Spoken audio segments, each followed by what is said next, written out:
আসসালামু আলাইকুম বন্ধুরা, সবাই কেমন আছেন? আশা করি ভালো আছেন। তো আমরা এখন তরকারি বাজার যাচ্ছি, আমরা বাজার করার জন্য। কিন্তু যে কাদা পরিমাণ খাইছি, একটা আল্লাহ আল্লাহ নাম লই পাচার। এই পড়ছে সবজির বাজার না, সবজি দেখি ওরে আল্লাহ কিছুই দেখি না। এদের কিছু গরিবের বাজারে বৃষ্টির মধ্যে মেলে না। ওরে আল্লাহ, এখন ওর মুখে দেখেন দি কী সবজি দিয়ে উঠছে। মানুষজন আছে কিন্তু শাক সবজি নেই। যাওক, দেখাইলাম আপনাকে এই আমতলের মতো ছোটো বাজারটা। আমার ভালো লাগলো, এমন এমনি যাই দেখি আমি একটু মাছের বাজারের দিকে যাম। আল্লাহ নামলে দেখি মাছের বাজারে কী করছে। যাওকে এই সবজির বাজার যাই, এখন মাছের বাজারের দিকে যাইতেছি। এখানে দেখি কী জানি উঠছে, কী কিলো জানি বই রয়েছে। হ্যাঁ, দেখি সবাই এদিক ওদিক চাকাম ভিডিও বানায় দেখে মোর হচ্ছে ধরছে সরমে। আবার এই সরম ভাঙে শুন গাইলাম মাছের বাজারে।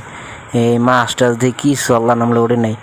এটি লাভ হয় কি আল্লাহ জানে, এটি গজাল না পাঙ্গাস আল্লাহ জানে, এটি আবার লাল লাল জানি কি হাফ আল্লাহ জানে। এরপর এটি কী কয়, এডির জানি কি পোক কয়। ঠিক আছে, এই উঠছে জান না, ভালো লাগলে না। এখন একটু যা গেলাম যে মুদির দোকানে কয় ভাই আলু দিমু কয় কেজি। এই উল্টো উল্টো আগেই মাফা শুরু করছে। মোটা জিগেছি কয় ভাই 5 কেজি মাটি দেন। আবার ডাইলে আবার 5 কেজি মাপতে আছে।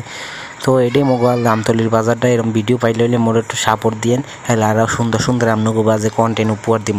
ধন্যবাদ।